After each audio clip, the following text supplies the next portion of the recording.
في عالمنا اللي متصور بكل كاميرا، ومتراقب بكل قمر صناعي. الإنترنت فيه ماشي في السماء والأرض. لسه في ناس ممكن تختفي. مش واحد ولا اتنين، لأ. 239 شخص مرة واحدة. مش من بيت ولا من شارع، لكن من جوه طيارة ضخمة وهي طير في السماء. دي مش قصة رعب في السينما. دي الحقيقة اللي ظهرت يوم 8 مارس 2014 وخلت العالم يقف مذهول قدام لغز بيقول مهما بلغت تقدمك في حاجات برضه أعلى منه. يلا بينا نسمع القصة. بسم الله وعلى بركة الله.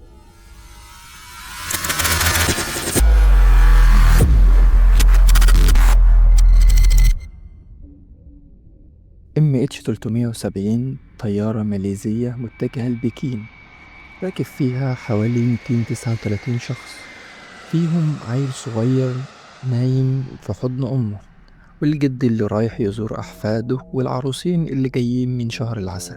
في الكابينة الأمامية الكابتن زحاري عنده خبرة طيران أطول من عمر مساعده. كل حاجة ماشية كويس لحد ما سمعوا آخر كلمة من الطيارة: حسن الليل ماليزيا 370.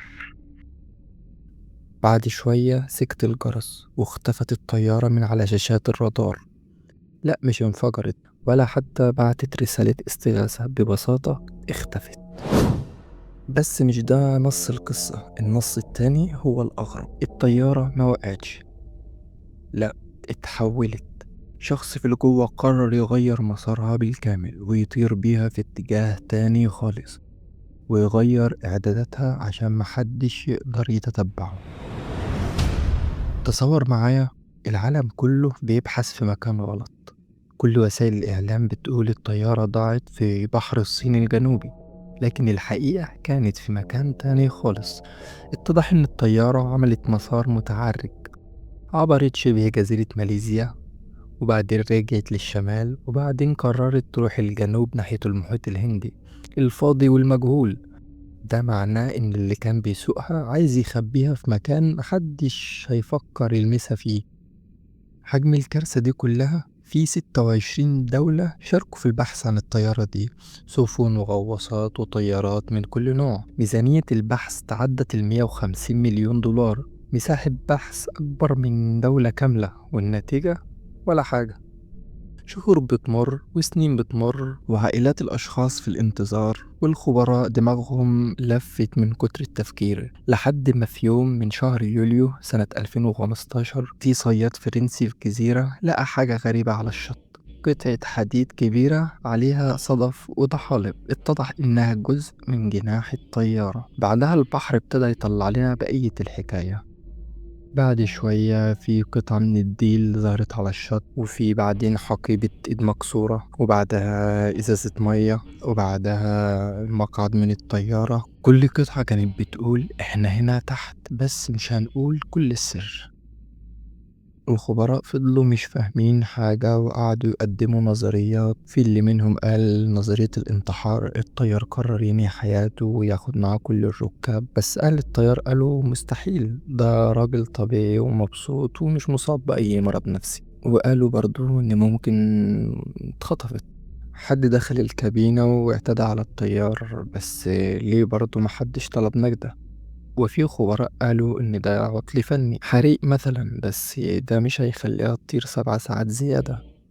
وجالنا الجماعة بتاع نظرية المؤامرة، قالوا الحكومة عارفة الحقيقة وما بتقولش. وفي النهاية التقرير الرسمي قال جملة وحشية: الانحراف ده كان بفعل فاعل. يعني في نية، بس مين الفاعل وليه الله أعلم. بعد 3 سنين بحث الحكومة قالت كفاية، وقفت البعثات، السفن رجعت، الإعلام خلاص اتجه لأخبار تانية. بس في بيوت كتير مستنية، الأمل عندهم لسه ما ماتش. واحدة من المضيفات لسه بتنتظر بنتها. مرات واحد من الركاب لسه بتفتح الباب كل ليلة تتفرج على الطريق. لحد النهاردة الحقيقة الوحيدة اللي متأكدين منها إن الطيارة كانت موجودة، والطيارة اختفت، حطام منها رجع، بس الجسم الرئيسي فضل مختفي. MH370 مش مجرد طيارة ضاعت، دي قصة رعب حقيقية في عصر التكنولوجيا. قصة بتقول إن في حاجات في الدنيا أكبر من فهمنا، وكل مرة نركب طيارة ونعدي على البحر بنفتكرهم، كل مرة نشوف خبر عن غرق مركب بنفتكرهم. سؤال واحد بس اللي بيتسأل، هما فين يا ترى؟ والمحيط الهندي ده البحر العظيم اللي شايف كل حاجة، تحس إنه بيتكلم وبيقولك انتوا فاكرين نفسكوا وتعرفوا كل حاجة؟ هل هينجح التطور التكنولوجي الجديد في إنه يلاقي الأشخاص دي؟ هل الطيارة تظهر فجأة بعد 50 سنة؟ ولا الحقيقة راحت مع 239 شخص في قبر مائي ما فيهوش شهر؟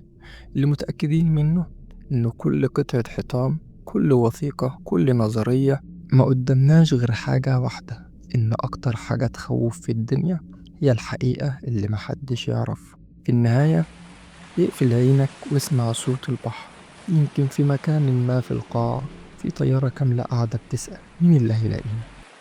هتفضل طيارة MH370 سفينة أشباح في عصرنا الحديث،